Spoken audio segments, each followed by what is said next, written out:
देखो गाइस, यहाँ पे एक और क्वेश्चन है हमारे पास कि सबसे पहले यहाँ पे हम देखते हैं इसको। यहाँ पे 400 मेंबर हैं paying an annual subscription of ₹100। तो मैंने आपको बताया था आपको ये फाइंड आउट करना है कि मैं कितना कमा लेता हूँ, और जितना कमा लेता हूँ उसको इनकम साइड पे लिख देता हूँ। तो 400 रुपए 100 रुपए के हिसाब से कमा लेता हूँ, तो इतना तो पूरे साल में मेरे पास इनकम आएगी ना।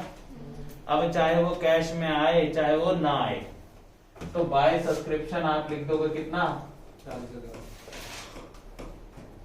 400 इंटू 1000 40,000। अब लेकिन एक बात बताओ, तुम्हारे पास सब्सक्रिप्शन इस साल की आई कितनी है, 38। 40,300 लिखो, उससे बेटर क्या लिख लो, 38 लिख लो, तो 38,000 आई है। बाकी कोई और तो इसकी एंट्री ले नहीं रखी, आनी थी 40,000, आई है 38,000। प्लस में कर दोगे बेटा आउटस्टैंडिंग सब्सक्रिप्शन 2,000 रुपए, हो गए बेटा 40,000 रुपए। अभी जो आउटस्टैंडिंग है इस साल की बैलेंस शीट में लिख दोगे आउटस्टैंडिंग सब्सक्रिप्शन 2,000। अब एक बात बताओ, पिछले साल के 1500 मिले हैं, यानी पिछले साल आउटस्टैंडिंग जो थी वो 1500 थी ना। फिर पिछले साल के आउटस्टैंडिंग सब्सक्रिप्शन 1500 होगी, तभी तो 1500 आए हैं। इस साल एडवांस में मिला है, अगले साल के लिए लाइबिलिटी है।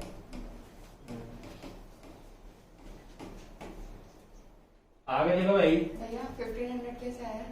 बेटा ये पिछले साल के पैसे अगर मिले हैं तो पिछले साल तूने देने होंगे तभी तो मिले हैं। पिछले साल तेरे को मिलने होंगे तभी तो मिले हैं। क्लियर है बात? सिर्फ ध्यान यहीं पे ही। इसके बाद 31 मार्च 2015 यानी कि पिछला साल। पिछले साल फर्म के पास बिल्डिंग थी तो पिछले साल के एसेट में लिख दो बिल्डिंग 75,000। फर्नीचर था 10,000 का, तो फर्नीचर भी लिख दो।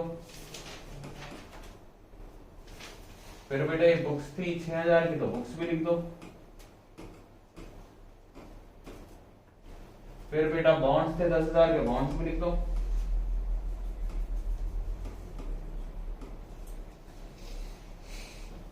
क्लियर बात? अब सबसे पहले बिल्डिंग पे ध्यान दो। क्या आपने और कोई बिल्डिंग खरीदी है? यहाँ पे देखो, कोई बिल्डिंग खरीदी है? नहीं खरीदी। कोई बिल्डिंग बेची है? नहीं बेची। तो बेटा यहाँ लिख दोगे बिल्डिंग 75,000 रुपए की। अंदर लिखना क्योंकि अभी डेप्रिसिएशन की एंट्री और है। यानी पिछले साल जो बिल्डिंग थी ना तो और खरीदी है ना कोई बेची है, तो यानी बिल्डिंग अब भी होगी। तो इस साल की बैलेंस शीट में लिख दिया। साथ साथ इस पे देख लेते हैं डेप्रिसिएशन है 10% पर एनम। डेप्रिसिएशन लगा दो 7,500,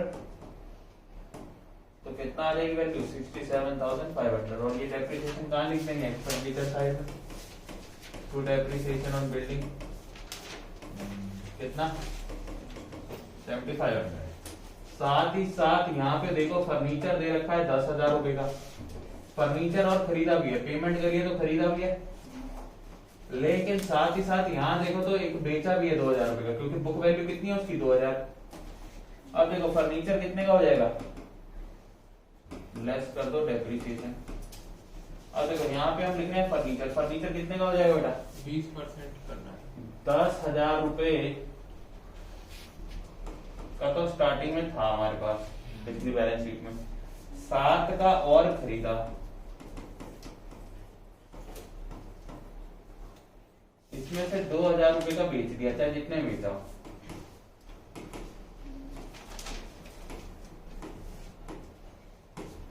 तो 15,000 का बचा। इस पे डेप्रिसिएशन लगाओ 20% का। इसमें क्या दिक्कत है, 12,000। अब देखो डेप्रिसिएशन कहाँ आना चाहिए, एक्सपेंडिचर में।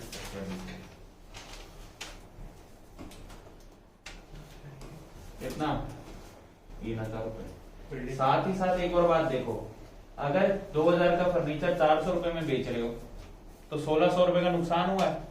उस नुकसान को भी हम एक्सपेंडिचर में लिखते हैं, to loss on sale of furniture.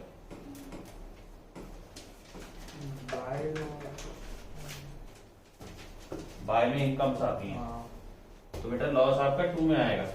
अब देखो बेटा यहाँ पे और देखो, तो इसके बाद दे रखा है कि बुक्स दे रखी थी 6,000 रुपए की, बुक्स 14,000 रुपए की और खरीदी भी है। क्या कुछ बेची है? बेची कोई है नहीं। 14,000 की बुक्स और खरीदी है, तो यानी बुक्स जो फाइनली आ जाएंगी वो कितने की आ जाएंगी? 18,000 रुपए की। और बुक्स पे कितने परसेंट डेप्रिसिएशन लगाना है? 4,000 की पहले से थी, ऐड कर दो परचेजेस 14,000। इस पर 6,000 की बुक्स थी भैया, 6 की थी तो 6 लिख दो, 20 हो गए। ठीक है। टोटल होगी 20,000 रुपए की।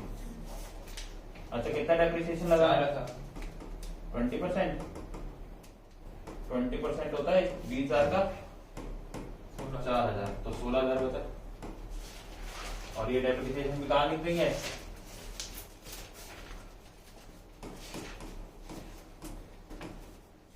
ऑन बुक्स 4,000 रुपए। इसके बाद फाइनली कौन सी आइटम है? 12% बॉन्ड्स। और भी बॉन्ड्स खरीदे या बेचे? नहीं, इसका इंटरेस्ट आया हुआ है लेकिन 900 रुपए पर। 10,000 का 12%, तो ये 12% क्या होता है? इंटरेस्ट होता है ना। 10,000 का 12% तो कितना बनता है? पहली बात तो बॉन्ड यहाँ पे लिख लो, और इंटरेस्ट बनता है 1200। बॉन्ड्स बेचे तो है नहीं, ठीक है जी। तो 12% बॉन्ड्स कितने के आ जाएंगे यहाँ पे? 10,000 की। अच्छा एक बात बताओ, 1200 रुपए इंटरेस्ट आना था, आया कितना हुआ है? 900 रुपए। यहाँ पे आप क्वेश्चन में देखोगे तो कितने आए हुए इंटरेस्ट के? 900 रुपए।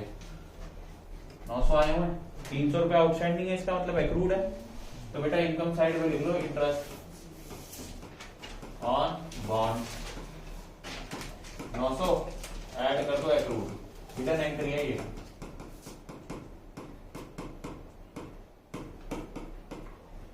और एक्रूड इंटरेस्ट और कहाँ रहेगा? ऐसा वो 20 साल का एक्रूड इंटरेस्ट ऑन बॉन्ड्स 300 रुपए। अब आगे देखो बेटा,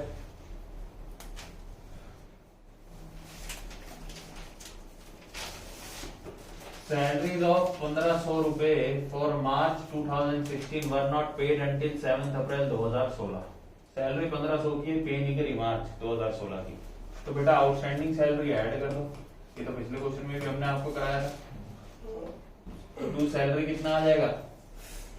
16,500 और ऐड कर दो इसमें क्या? Outstanding salary 1,500। टोटल कितना आ जाएगा? ये 18,000। और आउटस्टैंडिंग सैलरी हमारे लिए क्या है? इस साल की लायबिलिटी, तो 1,500 लायबिलिटी में लिख दिया। इसके बाद यहाँ पे देखो जर्नी इनकम रिसीवेबल 400, यानी आनी है आई नहीं है। रिसीवेबल मतलब आनी है आई नहीं है। तो ये जर्नी इनकम को कहाँ लिखेंगे? इनकम साइड पे। बाय जर्नी इनकम कितनी दे रखी है बेटा? भाई जर्नी इनकम यहाँ पे दे रखी होगी रिसीट्स में, ये दे रखी जर्नी रिसीट्स 600। और एसेट साइड पे भी आएगी। ऐड कर दोगे बेटा इसको, एक्रूड इनकम 400 कितना हो गया? और ये हमारा एसेट में भी आएगा।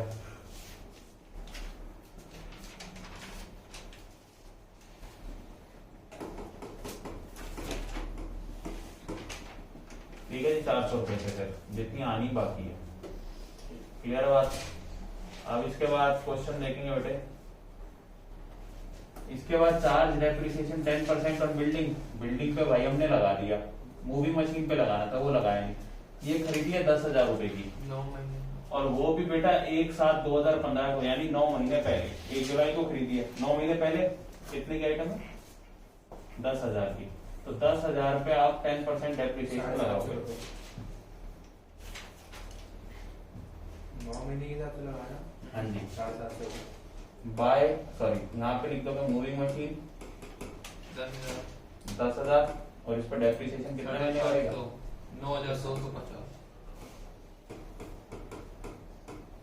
तो फाइनली वैल्यू कितनी बचेगी? 9,250। और ये डेप्रिसिएशन कहाँ आएगा? इनकम एंड एक्सपेंडिचर अकाउंट में। ठीक है, यहाँ पे आप लिख दोगे 2। ये 10% लगना है इसके ऊपर। भाई तो 7 बेटा 9 महीने 9 महीने का लगेगा ना। 1 जुलाई को खरीदी आपने, देखो ब्रैकेट में। ठीक ठीक नहीं मेरे पास। ₹750 का। डेप्रिसिएशन हो गया। It was decided to treat 1/2 of the amount received on donation. Donation कहाँ दे रखी है? 8,000 एज इनकम। अगर आधी को इनकम मान रहे हो तो बाकी वैसे तो पूरी इनकम थी, वैसे तो डोनेशन पूरी इनकम थी, बाकी लाइब्रेरी में आ जाएगी। बाकी लाइबिलिटी साइड में 4,000 रुपए लिख दिया। यानी एडजस्टमेंट सारी हो गया। अब सीधा सीधा पुटिंग कर लो, इनपुट कर दो ये सारी आइटम। 7200 का कैश ओपनिंग बैलेंस शीट में आता है। डोनेशन हो गया, rent of hall income. Rent of hall क्या होती है? इनकम। इसके बाद प्रोसीड्स ऑफ लेक्चर्स इनकम।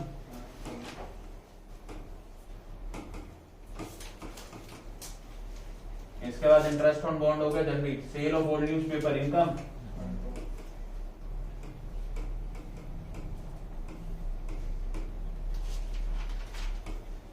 इसका हो गया हमारा 1600 का लॉस, हमने यहाँ पे लिख दिया। इसके बाद सब्सक्रिप्शन हो गया। इसके बाद सैलरीज हो गया, सैलरी एक्सपेंसेस। इसके बाद चैरिटीज।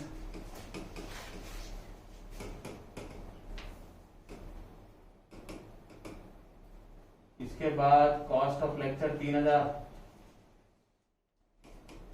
इसमें जो उसके डेप्रिसिएशन लगेगा, जो मशीन वाला था लगा दिया बेटा।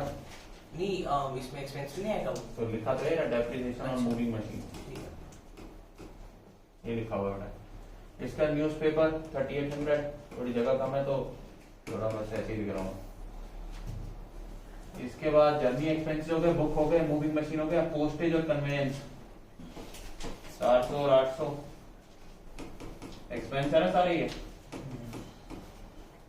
अच्छा जी, बैलेंस कैरी डाउन आ गया 20,400। ये कैश बैलेंस है, यहीं कहीं लिख देता हूँ 20,400। ठीक है भाई। सबसे पहला काम क्या करेंगे? क्लोजिंग बैलेंस ऊपर कैश का वो। सबसे पहले सरप्लस या डेफिसिट निकालो। सबसे पहले कैपिटल फंड निकाल लो। इस साइड का टोटल करो, इस साइड के बैलेंसिंग फिगर निकाल लो। बताओ निकाल लो क्या आएगा? बुक में टोटल बताओ भाई। कैपिटल फंड कितना आएगा बेटा? बुक में लिखा होगा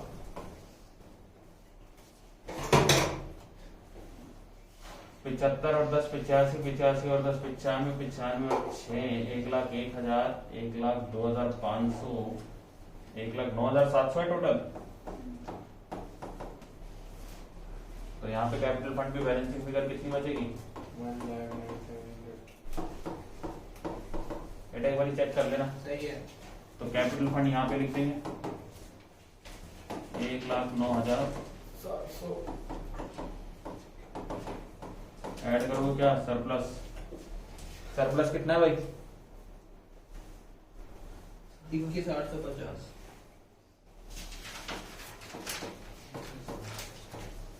सरप्लस है 21,850। तो कितना हो गया? ये सरप्लस यहाँ से निकालेंगे भाई, इस साइड का टोटल करेंगे, इसमें से माइनस करेंगे तो यहाँ पे सरप्लस बचेगा 21,850। तो ऐड करके जो भी आएगा अमाउंट पूरी दोनों बैलेंस शीट को टोटल करोगे तो आंसर आपका सेम आ जाएगा। क्लियर है बात? क्लियर है? क्लियर है बेटे? Yes sir.